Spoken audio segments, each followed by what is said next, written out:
spooky friends. Welcome to another episode of the Scaryish podcast. Woo! Where we talk to you guys about cool, interesting, scary-ish topics. Indeed we do. Before we get into the topics, I do want to remind everybody that we have a Patreon giveaway that we're doing. We're going to choose someone at the end of the month, right? At the end of this month or something? Yeah. So anyone who is a patron currently will be entered into the contest. So anyone who is a patron between now and August 31st will be entered in for a giveaway for a Scaryish mug. So we're going to be sending that out to whoever wins. We're going to do a random pick at the end of the month as a thank you for all our patrons who have supported us, and as a, I guess, welcome for anyone who is a new patron who's been thinking about doing it, some extra incentive as well. Yeah. So just a reminder, I think it's August 25th when this episode releases, which means you have 6 days. So we hope to see anyone who was looking to enter that contest getting their entries in before the time expires. Aside from that, I'm Adam Diaz. That's Robin Grace. She didn't introduce us. She normally does our names first, but she was like so excited to get to you guys about this contest that we just skipped right over that part. So I'm excited. I'm going to be covering a weird topic. Not sure what I'm going to name it yet. Maybe Ghost in the Machine, because I really like just that title. Okay.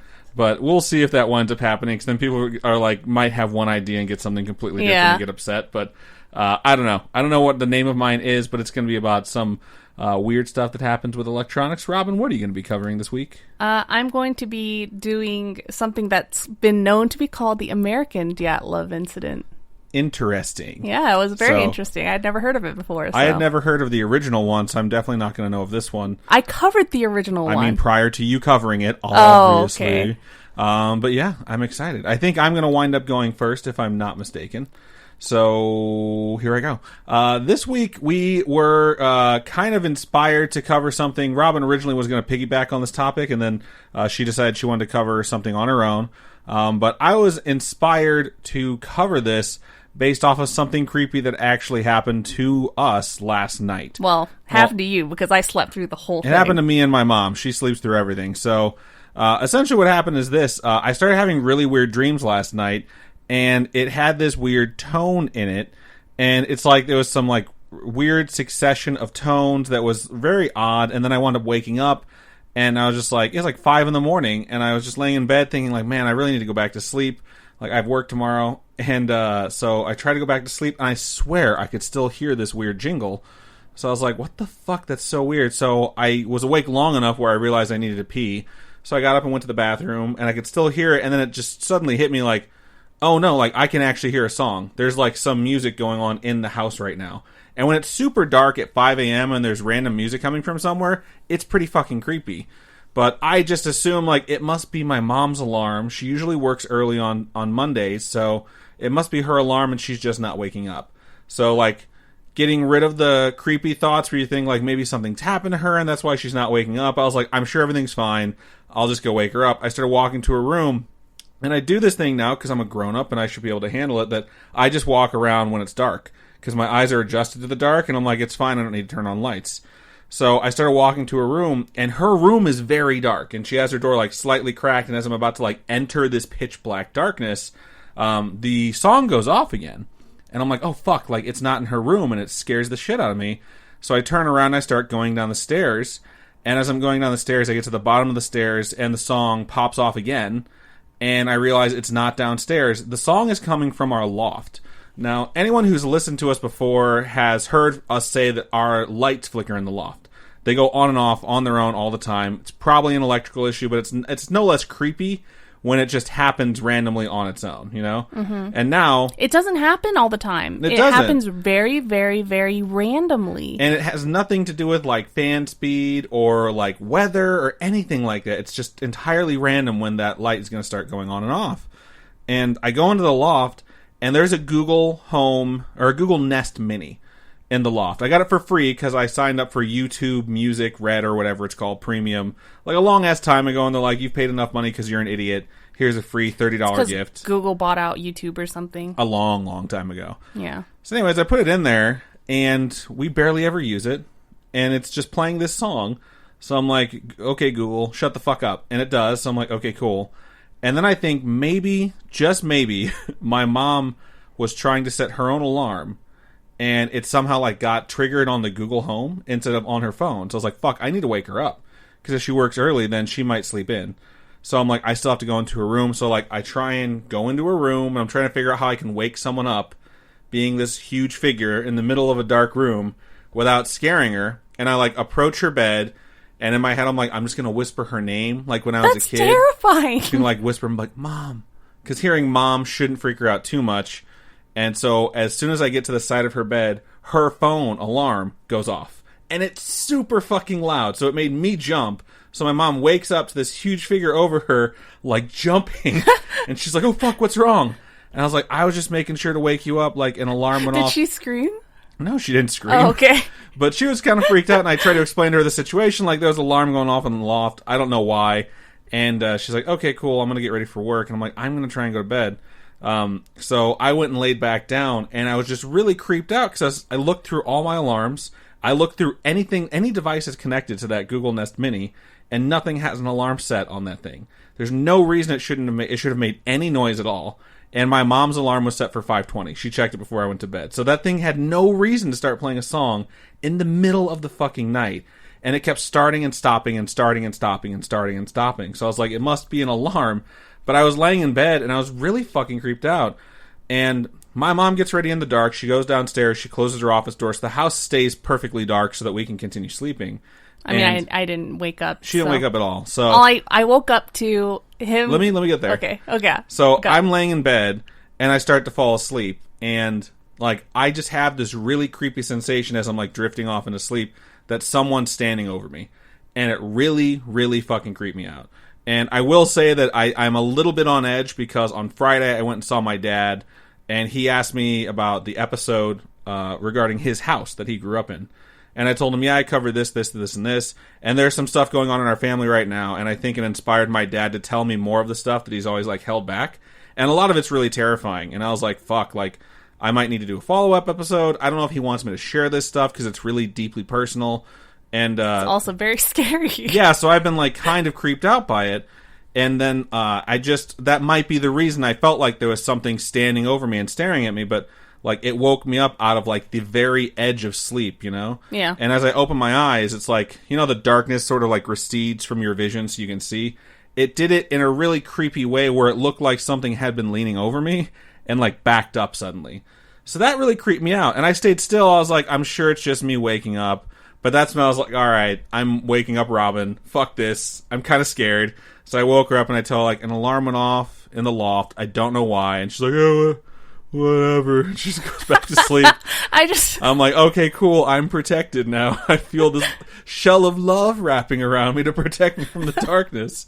And so I wound up staying up until the sun came up. And then when the sun came up, I was like, all right, I feel kind of comfortable. And the other thing is that the dogs were acting weird yesterday. And then today the dogs were acting weird too, like just coming into this office randomly when I was home alone and just sitting with me. I'm like, okay, whatever. They just want food. They probably think I have some food.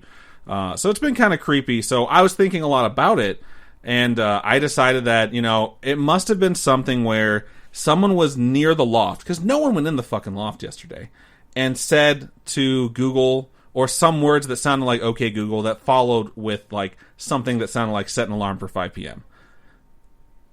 And, of course, my Google right now just heard me and was like, I don't know what you're saying, Adam. So it's just been really weird. Technology is really scary. It is. And I started thinking about what's all the other stuff that's happened that we could cover. And I really want to start talking about some of the things that has actually gone on in the world of technology that we sort of all just accept or have been creeped out by. Or in some cases, people have decided like they're not going to have something like an Echo or an Echo Dot or a Google Home or whatever the other ones are called. I think Facebook has one now, too. And I just decided I'm going to go on the internet and find some of these. Robin really liked the idea for the topic, and she's like, I might do that too if we can find enough. And then she found the American Dilatov or whatever it is, Dyatlov. Just go into your shit. Cool. So, that said, I want to jump into some of the stuff that's happened that I could find on the internet, and almost all of these are documented incidents.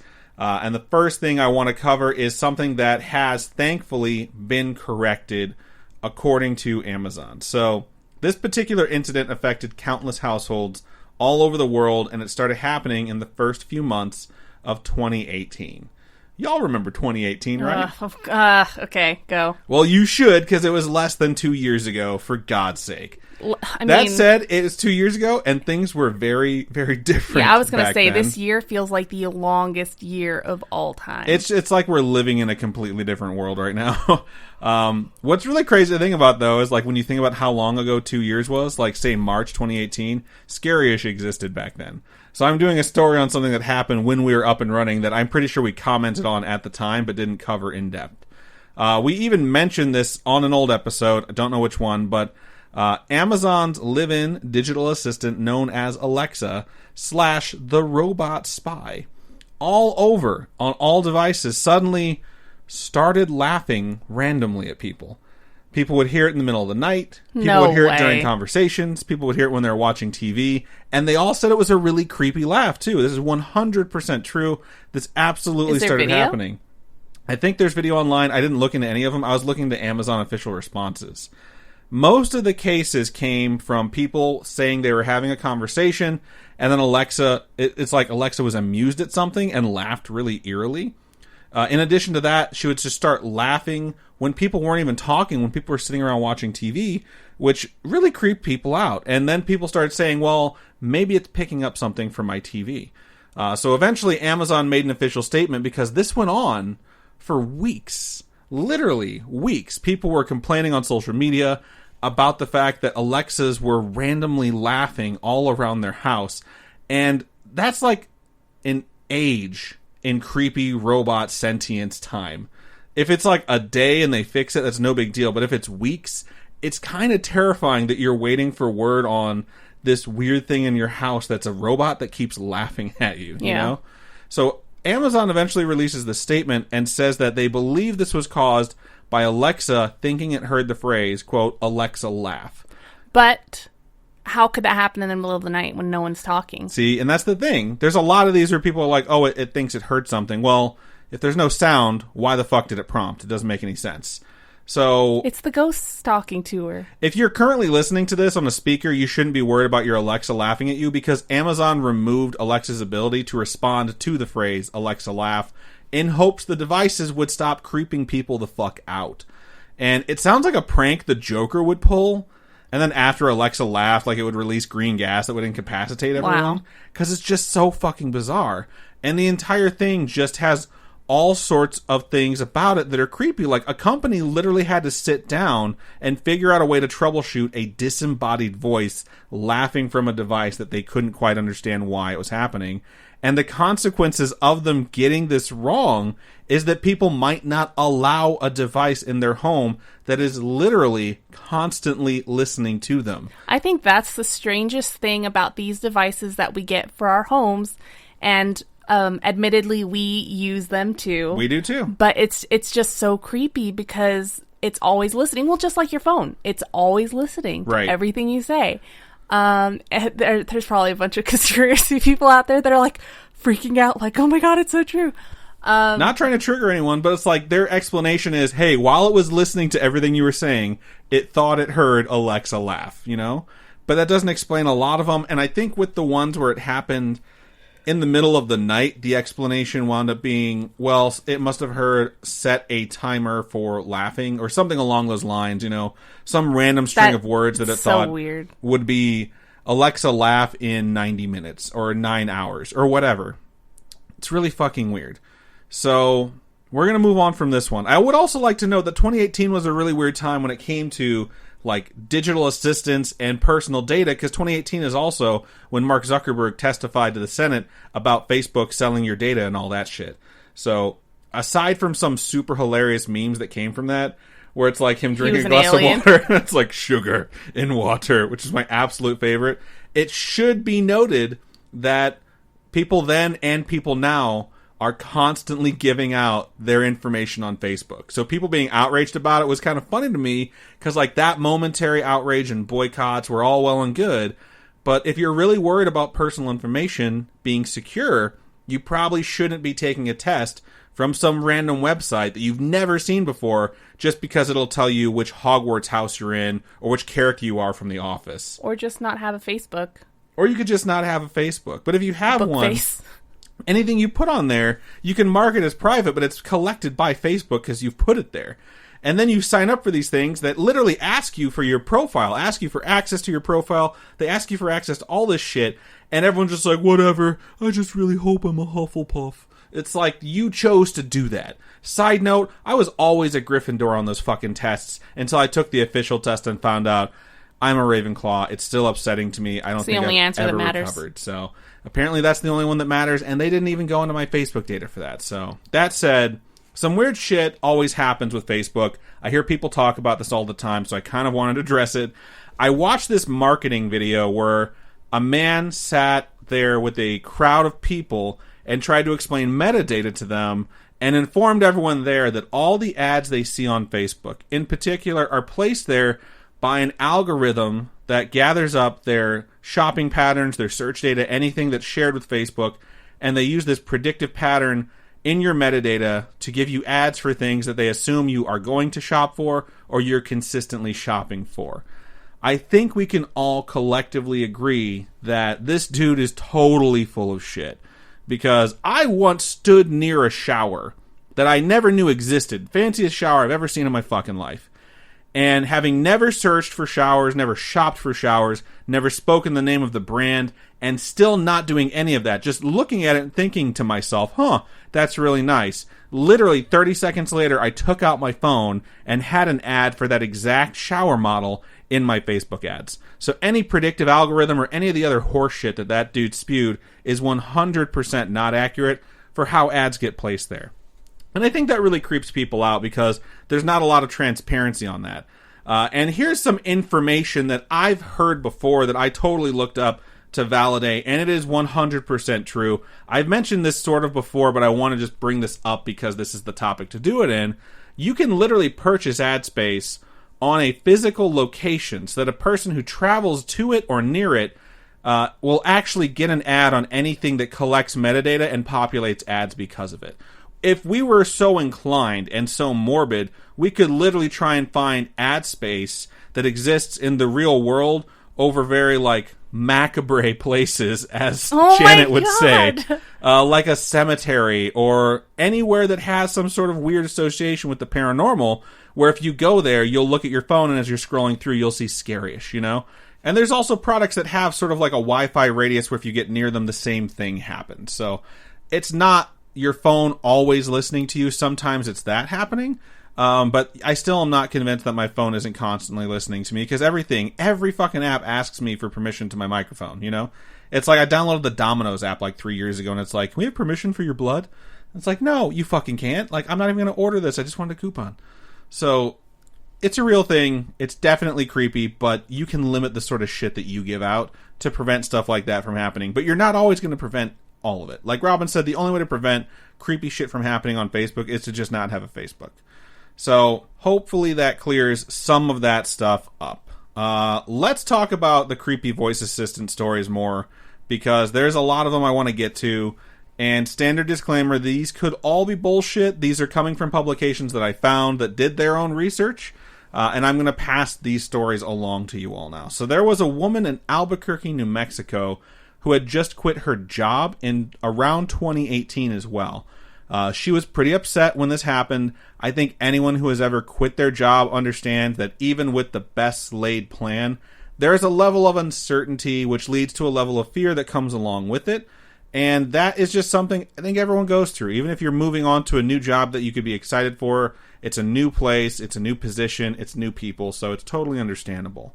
When she arrived home after leaving her job for the final time, she went to her bedroom and sat on her bed and she started crying because she was very upset. Oh, God. And I feel like this is going to creep me out. I think that's a good thing. Everyone needs a good cry now and then. But it's definitely weird if you're sitting on your bed alone, in your place alone, and as you're crying, you hear a voice say, "It's going to be okay," which is what she heard, which came from her Echo Dot on her nightstand. And it creeped her the fuck out. She unplugged the device immediately and put it in the drawer of her nightstand. Later on, after it sort of subsided where it wasn't so fucking creepy that her Alexa had tried to console her, she thought more about it and thought maybe Alexa had heard something in her crying. Because, like, everyone has those weird crying sounds you make, you know? It depends. I don't know how hard she was crying, but everyone has, like, the weird inhale, like the... Yeah. Like, yeah. Who knows what could have come out of her while she was crying in the privacy of her own home that Alexa thought was some string of words that would be responded to it. It's going to be okay. So she wound up going and checking the history of voice commands that her Alexa had been given to see what might have triggered the response. And when she checked this, there was no command in the history from anywhere near that time. So there was no reason that Alexa should have said literally anything. Alexa literally just said, it's going to be okay, from the sound of a crying person, which is kind of terrifying. Or she's totally full of shit. There's no way to tell for sure. So this next one is from gadgets360.com, which I was kind of happy about because I didn't find one on a news website. I found one on Tech Reviews, where they're going through like specifications, and then they just happen to mention that this is an incident that actually occurred. So there's a gentleman by the name of Sean Kinnear who lives in San Francisco, at least he did in 2018. Again, this is his word. He says this is what happened. He is quite the fan of Amazon and its products. He was at home watching Amazon Prime on his television. In the living room that he was watching this was an Echo that he had received as a gift from a coworker. It was a Christmas gift, I believe. So he was watching television. He paused his TV and headed to the kitchen, most likely to craft himself some sort of snack. When he finished, he was returning to the living room to resume his television viewing. As he entered the room, his Alexa assistant stated the following phrase, quote, "Every time I close my eyes, all I see are people dying." I don't think that's true. I don't know. It's super fucking creepy, and I wouldn't have thought it was true up until last night when a random fucking song started playing at 5 o'clock in the morning. If it would have been 3 o'clock, I probably would have taken the thing to the garage and hit it with a fucking sledgehammer. Was it a song, or was it just the alarm sounds? No, it was like, it's not an alarm sound that's come on any of my phone, or my mom's phone. I haven't heard it before. It was just like the beginning of like some musical interlude that I have not heard before. But in this case, this guy walked into his living room in like the daylight and heard, "Every time I close my eyes, all I see are people dying." And according to Sean, this statement was followed by, quote, "the most uncomfortable silence I have ever felt," which I think is a pretty appropriate response. He then asked Alexa to repeat her last statement because he was shocked, to which she replied she did not understand what he was requesting.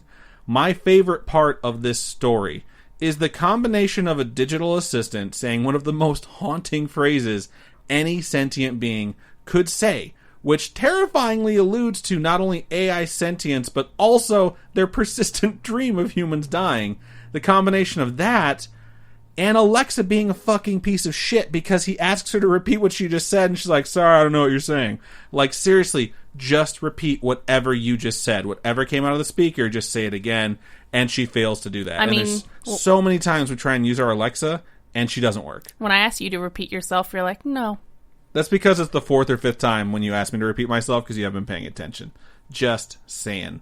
When it comes to an Alexa saying that sentence and then not repeating it, I would unplug it and pop it into the microwave for 10 minutes. Just kill both devices. Microwaves can't be trusted anyways. They heat fucking food with radiation, you know? Like, Harry Potter doesn't even use radiation for his magic. And if he did, holy shit, wouldn't that make for a wonderful twist on those books? Magic causes radiation. Shut up. Just saying. That's just, what a wonderful twist. I don't know where you're going with this. Just keep on going. I'm moving to my next one. So now I try to find actual publications for these stories, places that are like a reliable site and not just a community forum. I typically tend to avoid Reddit since people on Reddit tend to be totally full of shit when it comes to stories like this. I do try and prefer slightly more reputable sources. So here's one from the always reputable Twitter. So there was a thread on Twitter regarding Alexa saying weird things. And my favorite one from that thread is from @HeyIt'sCamo. And they tweeted the statement, quote, "Replying because this creepy thing happened last night. We got home and, totally unprompted, our Amazon Echo / Alexa started talking. And then I realized it was listing off locations for local cemeteries and funeral homes." Shut up. I'd rather have it laugh at me. That's so fucking creepy, dude. It's like, why would it randomly be listing addresses for funeral homes unless the ghost in your house was trying to find its own body? Because these devices are on Wi-Fi.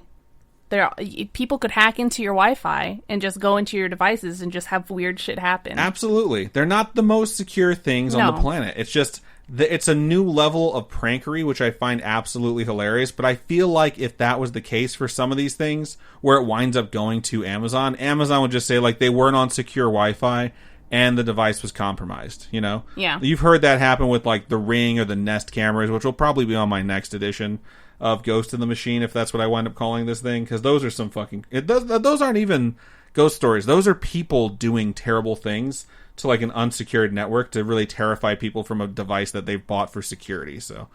But, yeah, that's a really creepy one to walk into. Here is one that Amazon themselves confirmed, okay?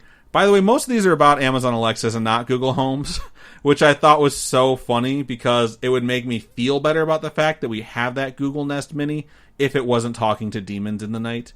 So, anyways, this one is true. A couple in Portland, Oregon were contacted one day from a coworker of the husband. The coworker said, "Oi!" because that's how people talk in Oregon. Okay. He said, "I had a message sent to me of both of your voices." What? And the husband's like, "What the fuck are you talking about?" And the friend continued, "Crikey!" Stush. God. I put pause for laughter from Robin, which won't come. The friend said, "Y'all were talking about hardwood floors." And this really creeped him out because they had been talking about hardwood floors very recently that day, in fact.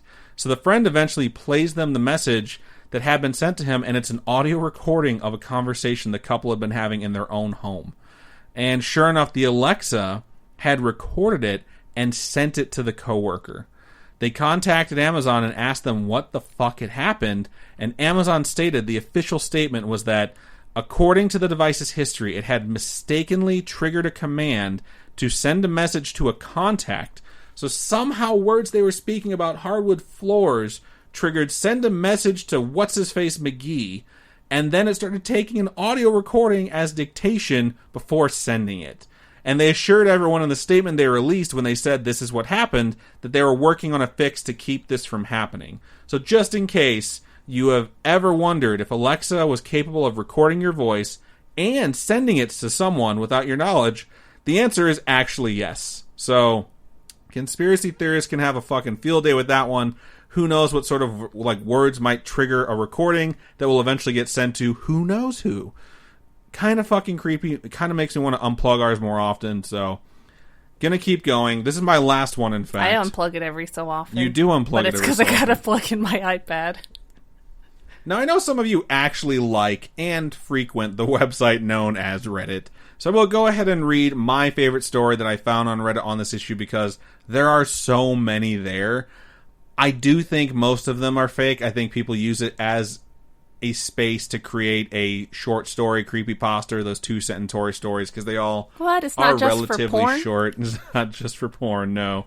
So this is the topic I found on Reddit that I thought was actually really good, so even if this isn't true, it was compelling enough to me where I wanted to read it. So, the story goes, one day, I was humming Pop Goes the Weasel to myself for no reason. Oh my gosh, if Alexa in the background was just go Pop Goes the Weasel or something like that, you know what I mean? Oh Lord, no. My boyfriend was in the room and it eventually got stuck in my head, so he asked Alexa to play it on Spotify. It was being glitchy that day and didn't listen to him. We thought nothing of it and went about our day. So around 8 hours later, at around 3 a.m., guess what starts playing rather loudly in our small apartment?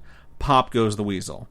Go ahead, ask to play it on Spotify, and you'll see it's this really kind of creepy, almost sinister child version. Side note, like, outside of the story, that's fucking terrifying that there's a Pop Goes the Weasel that's sinister and childlike.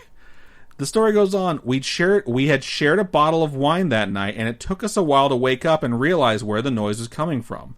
My boyfriend bravely went out to tell it to shut up. He got in bed, and I'm still freaking out, half asleep, and he's asking himself, why was it playing that? It took us a full 5 minutes to remember he asked it to play it earlier that day.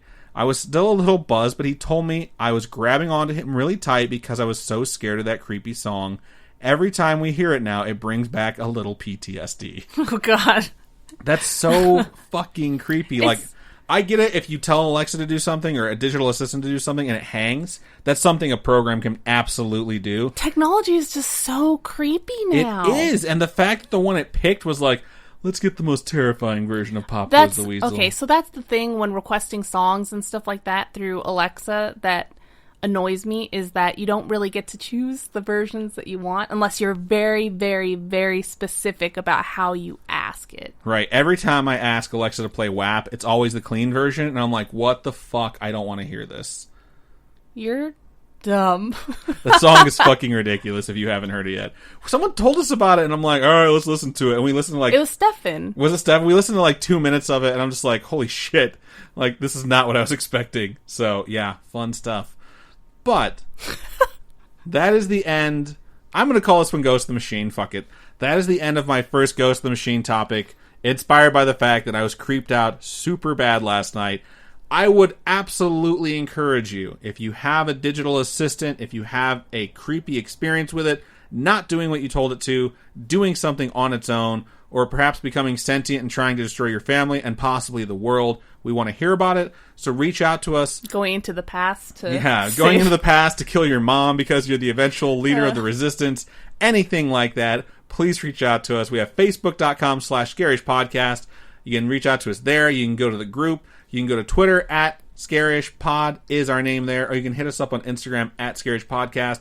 You can comment on the post on Instagram for this episode and let us know if something like that has happened to you. Because I'll tell you one thing. It's the most scared I've been in a long time. Last night was like going back to bed, wondering what the hell happened, why the hell that thing turned on its own, and then just feeling like something was standing over me because I was just really fucking creeped out. So I want to hear your stories. If you want to use a hashtag for it, let's use hashtag GITM, Ghost in the Machine. Get them. Get them. Hashtag get them. And we'll gather those up and we'll share some with you folks next week. So that's everything I got. All right. Cool. Thanks. Before we go into my topic, we're going to go into a quick commercial break here. And away we go. We'll see you on the other side.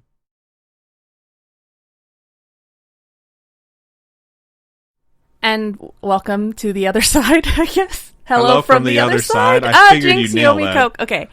All right. So originally I did want to hop onto Adam's topic bandwagon because I just thought it was such an interesting topic. I would have never thought of that topic, but I thought it was cool because that had happened to you this morning.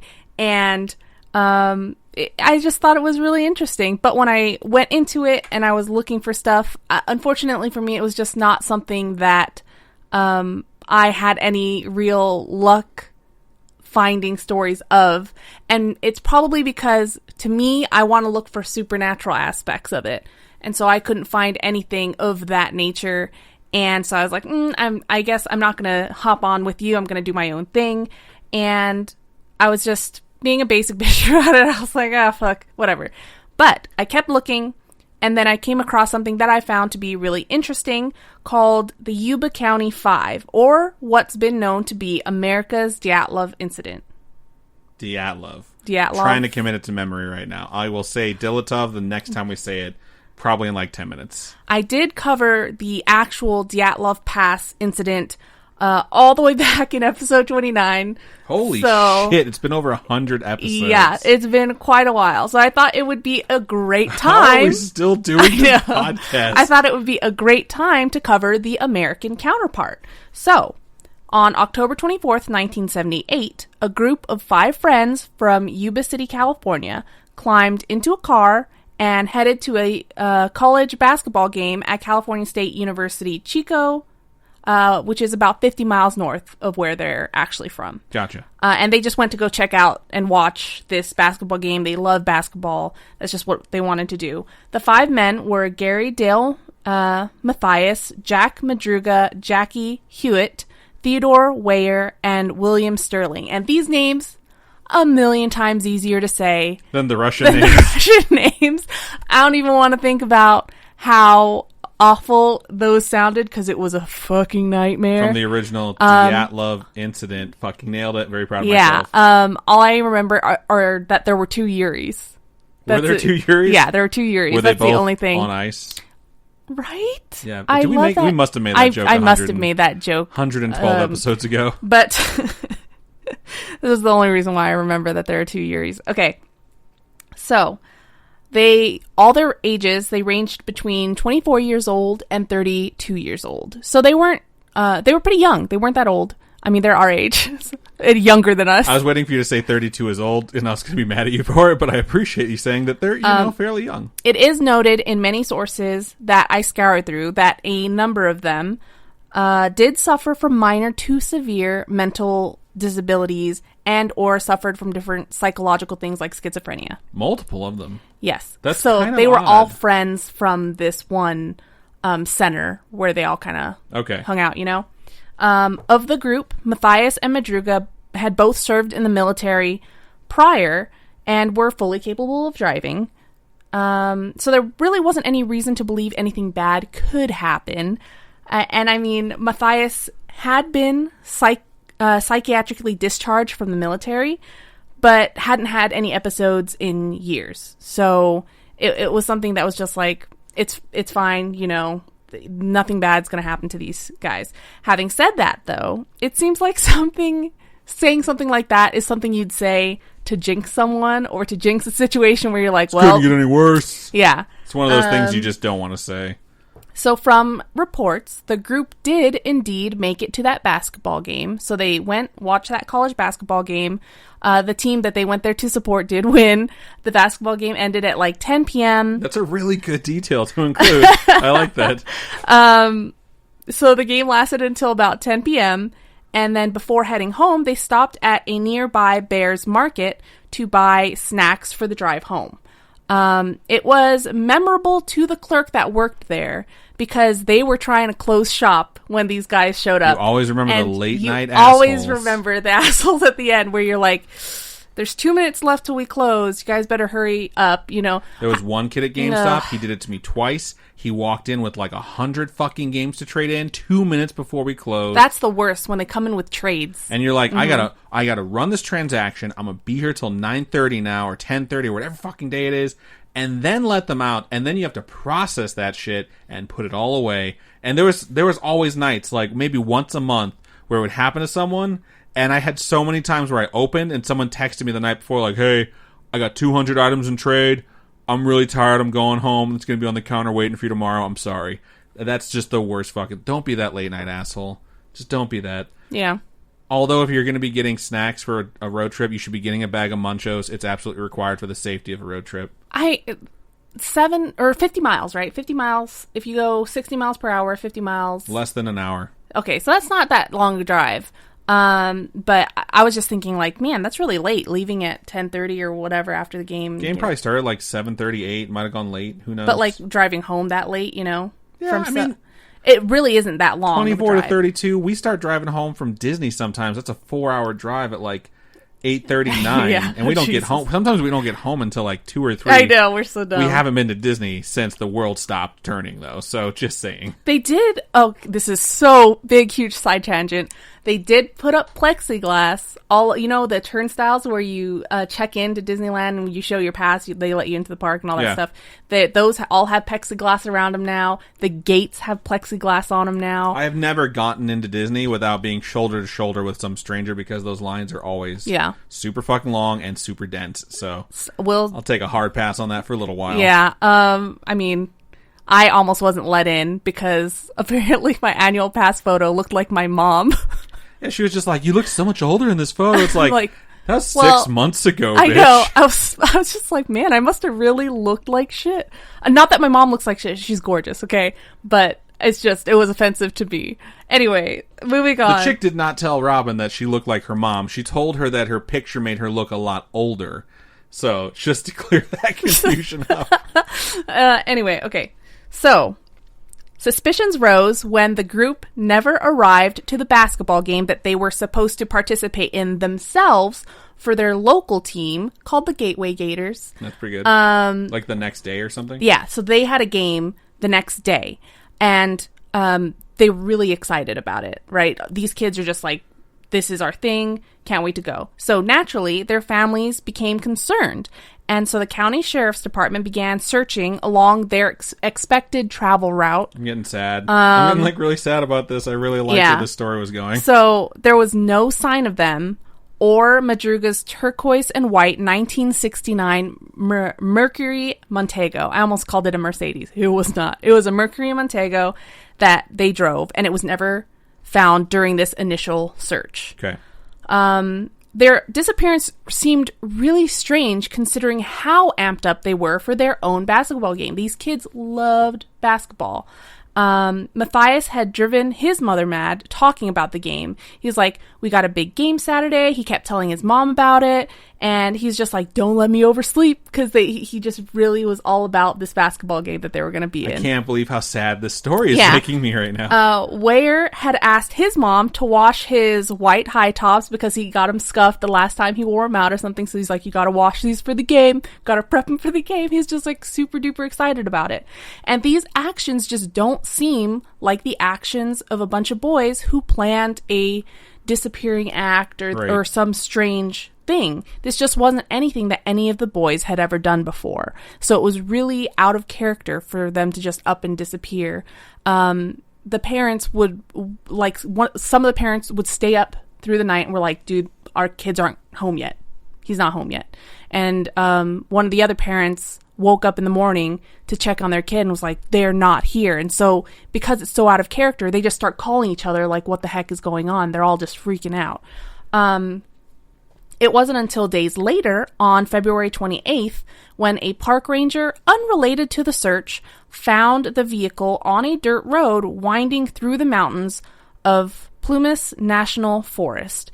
And the road was desolate. It was nowhere near anything. It was 70 miles from Chico, so 70 miles from that basketball game, right?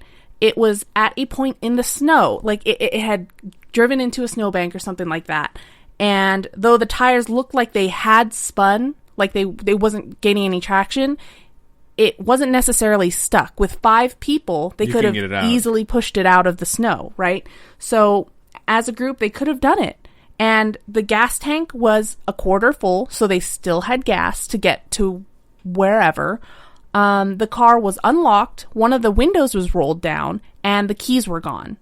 But when the police hot-wired the car, it started immediately. So there was no mechanical issue with the car for them to just abandon it like that. There were 4 maps, including one of California, folded neatly into the glove compartment. The car was littered with wrappers, like remnants of the food that they had bought, like all the snacks and stuff they had bought at the gas station or market or wherever they had gone. Other than this, there was really no sign of them at all.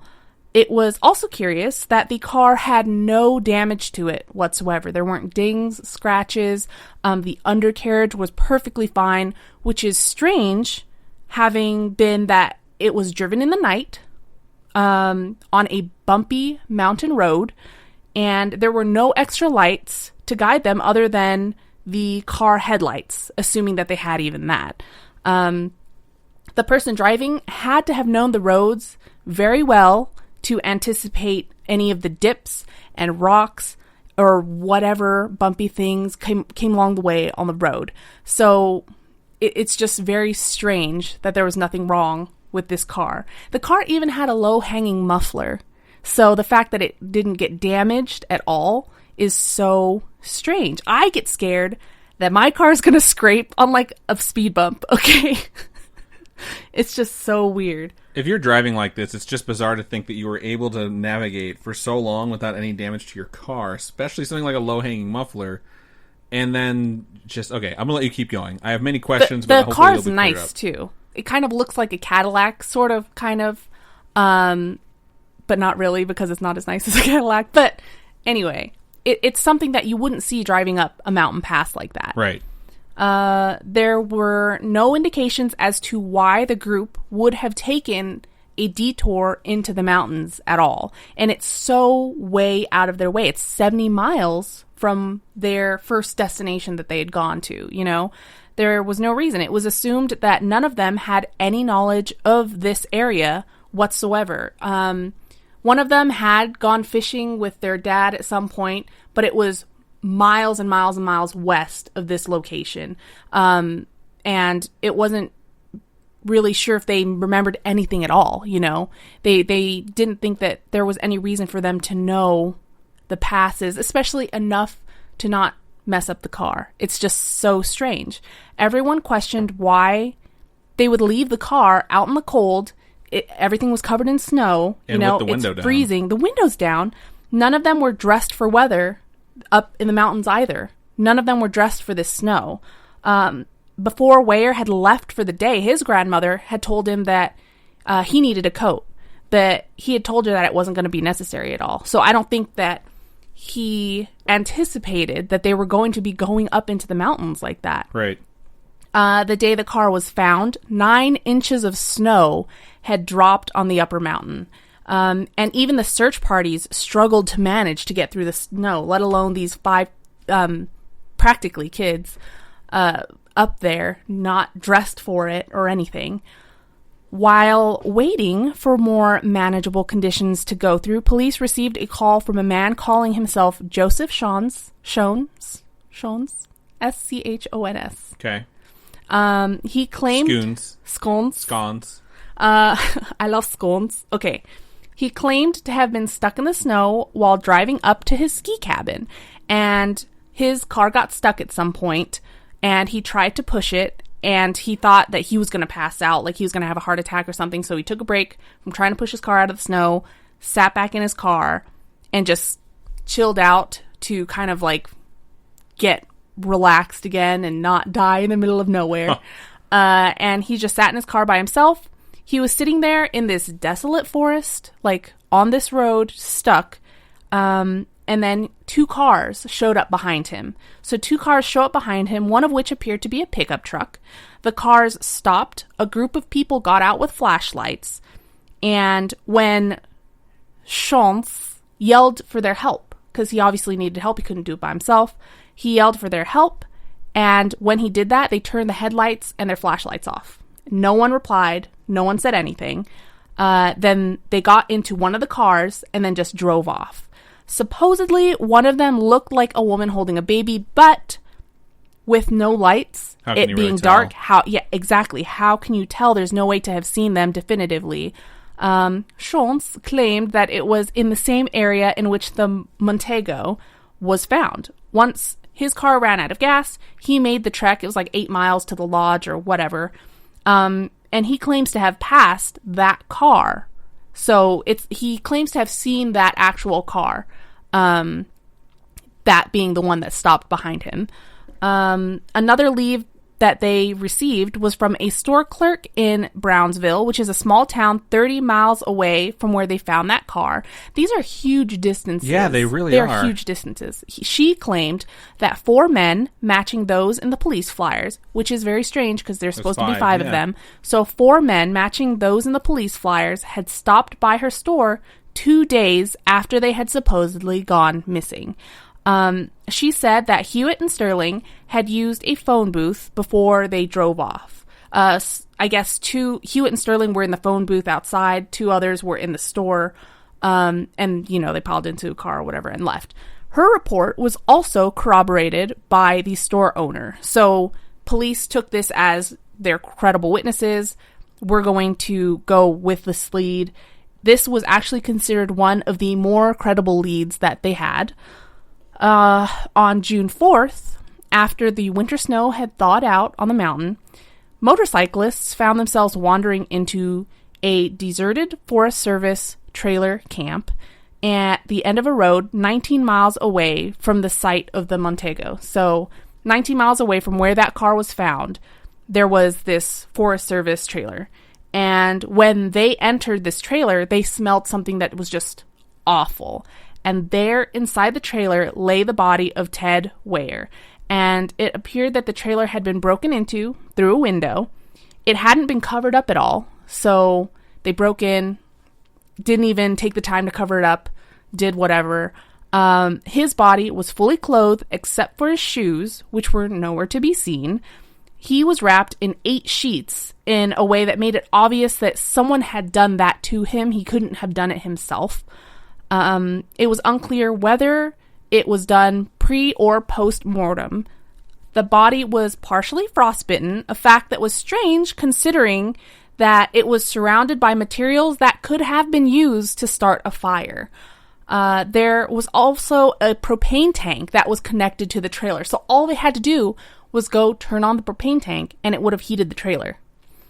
Unless they were like dumping the body there because he was already dead. Well, Weyer seemed to have approximately 3 months of beard growth on his face. So he'd been living for 3 months, approximately like 13 weeks, suggesting he'd lived for a time before his death. The cause of his death was starvation. And having weighed about 200 pounds when he went missing, he'd lost about 100 before succumbing to starvation. The cabin itself was supplied with sea rations, so there were rations there. Some of them were half-eaten, some had simply just been opened up. There was a locker full of canned food and freeze-dried rations. Supposedly, there was enough food rations there to keep them all alive for a year. Wow. So this trailer was full of stuff that they could have used, which makes it so strange that he's, dead wasted in there. Away, yeah. Yeah. A gold watch was found on a nearby table with its crystal missing. The family claims it didn't belong to any of the 5 men. Next to this were a number of Weyer's personal items. Days later, the bodies of Madruga and Sterling were found about 8 miles away. Madruga had been partially eaten by scavengers and found in a strange position. He was found with his hand clutching onto his watch, which is very strange. Sterling was nothing but a skeleton. Hewitt's bones and skull were scattered around the trailers. Somehow, coroners did determine that they had died of hypothermia. I don't know how you figure that out from bones, but I guess there's a way. Deputies speculate that they kind of succumbed to the feeling of sleepiness, which is one of the final stages of hypothermia. So possibly one was falling asleep, fell asleep, and the other one was like, I'm not leaving your side, and so they die too.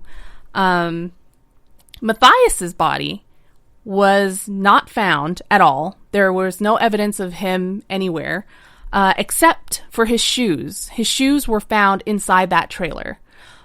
So Weyer had leather shoes. The shoes that were found in the trailer were tennis shoes. So it's thought that Matthias swapped out shoes. Maybe he got frostbite on his toes or something like that, swapped out shoes.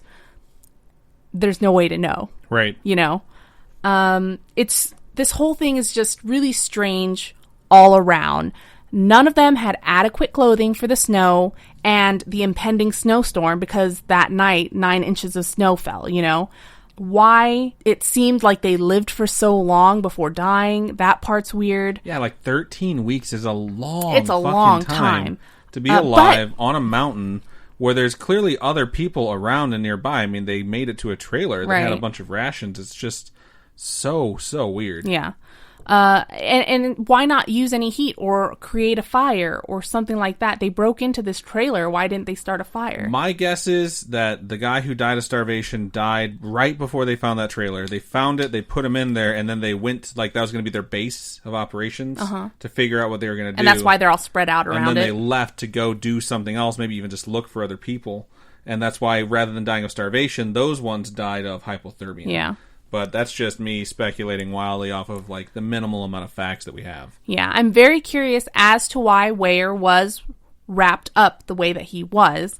Maybe it's thought that maybe he was experiencing frostbite, so the group kind of took care of him and wrapped him up. To try and warm him up. Right, before he died. Maybe he died and then they wrapped him up out of respect. Maybe they left him alone, like they were trying to take care of him, wrapped him up to keep him warm. Left him alone. To get help or something. He couldn't move to grab any of the food and feed himself, maybe. And so, that's horrible. You know what I mean? So he's laying there. Holy shit, that's awful. Yeah. So all of this is just very, very crazy. Maybe they were all just lost and had taken a wrong turn, and maybe they just went too far off. And again, they did have, certain mental disabilities, so maybe they couldn't necessarily figure it all out. Maybe they were all super stressed and super scared and had no idea what to do. Some think that with their mental disabilities, they may have been easily lured away by another party with bad intentions from the basketball game. Right. There doesn't seem to be any definitive evidence for this particular line of thought. Despite this, one of their family members said this. There was, quote, "There was some force that made them go up there. They wouldn't have fled off in the woods like a bunch of quail. We know good and well that somebody made them do it. We can't visualize someone getting the upper hand on those 5 men, but we know it must have been. They have seen something at that game, at the parking lot. They might have seen it and didn't even realize they seen it," end quote. And so that's like, maybe they saw something happen, something that they should not have seen. Right. And so because they witnessed it, someone wanted to get rid of them. And maybe they easily just talked these kids into going to do whatever, you know, which is awful. The idea of that is absolutely awful. And then there's the Sean's sighting of the 2 cars. That's really weird, yeah. The sighting of the 2 cars up in the mountain, maybe it's nothing, maybe it's everything. It's all just really strange. And then when you think about that, with the woman and the baby, maybe they saw something happen between some dude and this woman or something like that. You know what I mean? There's so many things. A day before their disappearance, a snowcat had paved a way through the snow to the trailer. So maybe they followed this pathway up to this trailer because there's this path that's just carved out for you, you know? But it's still strange that they would go so far out of their way to begin with. But then the timelines are weird because, say, the snowcat came up a day before, you know, how is it that Weyer has, 13 weeks worth of beard? They lived for a really long time after the fact. That's what's so bizarre about it. They had to have. No, I thought you meant like after he was like rolled up and he just like lived. Okay. No. No. After they disappeared is what I'm saying. Right, yeah. So that's the thing that's so strange to me. Did they hang out there for 13 weeks? It's just so weird. And I really want to know what happened, and we'll never know what happened. There's a theory that Matthias, the member of the group that suffered from schizophrenia, may have run out of medication and had some type of episode. The fact that he hasn't been found or wasn't found probably has something to do with this, maybe. I say probably and maybe in the same sentence, I don't know. It's thought perhaps that he ran off as to not cause issues with the rest of the group. Or maybe he ran off because of his condition, where he's just like super paranoid, gotta get out. Right. In the past, when Matthias had a lapse in medication, it would result in disoriented psychosis, and his stepfather described it as he, quote-unquote, went haywire, though he hadn't had any episodes in 2 years prior, so he was totally fine. A lot of schizophrenics go around 18 months to 2 years before they cycle back into another episode. I mean, Yeah. His disappearance, that's not a word. His disappearance is certainly suspect. It's just something that's odd that they have no evidence as to where he went. He didn't bring his ID with him when he went to the basketball game. So yeah, and as far as a paranoid person goes, if all those things were to happen and they were maintaining their grasp on reality and they survived, they would most certainly at some point think, I'm going to get blamed for this, you know? Yeah. And that could lead to decisions of running and hiding or whatever happened. I don't know. In the end, all of it is just straight up conjecture because no one knows. And it's hard to figure out what happened, like the timeline of what happened, because there's no evidence to see. Right. There's not, it's like, with the snow melting and stuff like that, it's not like you're going to see footprints or evidence of where they've been. It's just such a strange situation, and there's really nothing known for sure about it. And I find that incredibly sad, depressing, super depressing, and very interesting. And that's why when I saw like the American Dyatlov incident, like the equivalent, you know, it's just crazy because that's what happened with those that went up into the mountains right at the actual Dyatlov Pass. It's just so interesting. So that's the Yuba County 5. That's crazy. Regardless of what your theory is on what happened to them, it's clear that this, I don't know, it was this really good start to this story. It almost seems like a buddy comedy. And there's then just it some gets terrible, real hooked up. This terrible confluence of events that leads to 4 of them dying and 1 of them never being found again. It's just profoundly sad. So that's very sad. Yeah. So hopefully those families have, I don't know, had time to There's no process. closure, okay? There's no closure, but 4 of them have gotten back the remains of their loved ones, which is some form of closure. And then there's the one who's missing, and that one's just going to eat away, and it's just one of those things where you just want to know what happened. You know, Yeah. Where did they go? Are they even alive? So that's definitely a crazy incident. I think it's living up to its name of the Diat American Diatlov incident. Did I say it right? Yeah. Okay, good. That's a good thing. I don't know if that's right. I don't speak Russian, but yeah. Cool. Right on. So, solid topic, Robin. Appreciate it. We hope you folks enjoyed episode 141. I think it was a pretty good episode, but I'm kind of biased. I don't know. I really enjoyed my topic. I thought it was a good episode. I just loved both topics. So It's good stuff. So, again, if you folks have any stories that you would like to share with us regarding weird things that happened with your digital assistant, Amazon Alexa, Echo Dot, Google Home, whatever it may be, please do so. Hit us up however you feel comfortable. Any of our social medias. Use that hashtag GIT'em, GITM, Ghost of the Machine, because we definitely want to hear about it. And if you have any stories that you would like to send us, maybe it's not something that's super quick that you can say, and you want to actually send it as a story that we read on Storytime, please feel free to do that. You can email storytime@scaryish.com. You can also go to our website, scaryish.com, and click on Contact Us. Fill out that form, and it does come directly to us. Or hit us up on any of the aforementioned social medias. Facebook is facebook.com/scarishpodcast. You can join the group from that spot if you would like. We're over 1,000 members. We do not do that thing where we invite every single person we know and every single person you know. It is a private group. You have to request access. That way you can see the rules about respect and treating people ways that you would like to be treated. Basic stuff that you get taught in kindergarten. Then we allow you access to the group, and it's worked out really well. We have a great dynamic in it. We all share a lot of memes. It's a really fun time. Feel free to join us there. Hit us up on Twitter @ScarishPod, or Instagram is @ScarishPodcast. You can always join us on Discord. Best way to do that is just to go to Scarish.com, and the ticker, scrolling by, it'll say join us on Discord. Click that. There's a link in the description, and it'll take you straight to our server. So we hope to hear from you folks, and let us know what you thought, and let us know if something like that's happened to you. Robin, for folks who would like to donate to us and enter into that contest for the mug, how can they do so?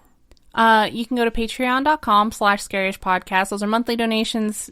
Tiers start at $1, and at $1 you get ad-free episodes. So if you're on Spotify, you don't want ads, head on over there. Or, I mean, whatever else you listen to podcasts on. And patrons get ad-free. It's awesome. And at the end of the month, we are going to be giving away a mug to one of our patrons. So it'll be random drawing, fun stuff. And if you just want to donate, don't want to have to do the monthly thing, if you go to ko-fi.com/scaryish-podcast, those are one-time donations. All of your donations go to helping us upgrade our studio setup and keep the podcast going, help us have time to create more content, because we are busy people in real life. Indeed, we are. Not that this isn't real life, but anything helps. And we are so thankful for everybody who's donated and supported us, even by just sharing our podcast with friends and things like that. You guys are absolutely awesome, and we thank each and every one of you. Indeed we do. So thank you so much to all of you wonderful folks. And I think that's just about everything we have for this week's episode. So Robin, go ahead and sign us out. Keep on creeping on, and we'll talk to you guys later. Bye-bye.